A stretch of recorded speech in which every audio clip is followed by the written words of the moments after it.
আমাদের ফিল্মেও আমাদের ক্যারেক্টারটা খালাতো ভাই এবং চাচাতো ভাই, সো একটু মিল পাওয়া স্বাভাবিক। সবাই খুব ভালো অভিনয় করেছে, বিশেষ করে দিব্য আর সৌম্যের কথা আমি বলবো।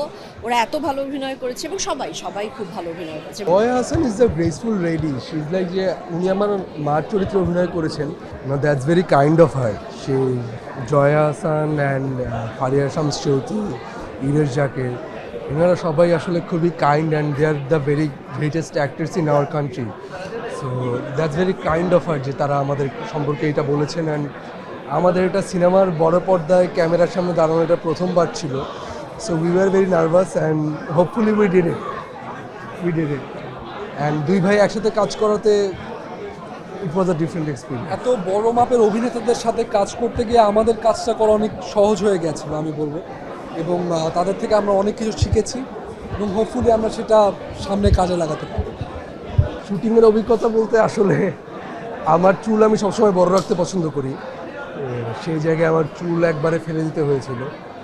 তারপর চোখে লেন্স পড়তে হয়েছিল, ওয়েট বাড়াতে হয়েছিল এবং আরও কিছু প্রিপারেশন ছিল।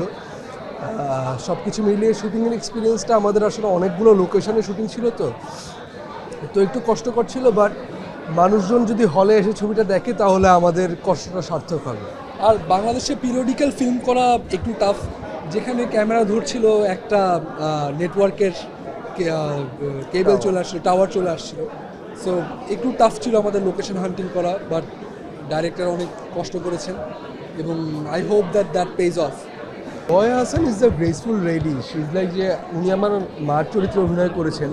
সো আমরা শুটিংয়ের একদিন আগে আমরা সেটে পৌঁছেছিলাম, তো তখন উনি আমাকে যেভাবে কমফোর্টেবল ফিল করানো দরকার তিনি কমফোর্টেবল ফিল করিয়েছেন এবং শি মেড শিওর যাতে আমার পারফরমেন্সটা কোনোভাবেই খারাপ না হয় অথবা যতটুকু ভালো হওয়া সম্ভব she made it possible. So she is a very graceful lady and even better actor. So Jaya হাসানের সাথে আমার প্রথম সিনেমায় আমি এরকম কাজ করতে পেরেছি। ইরেশ জাকের, রনক হাসান, ফারিয়া শামস চৌধুরী, দিব্য, সবার সাথে যে আমি কাজ করতে পেরেছি এটা একটা অনেক বড় একটা পাওয়া আসে।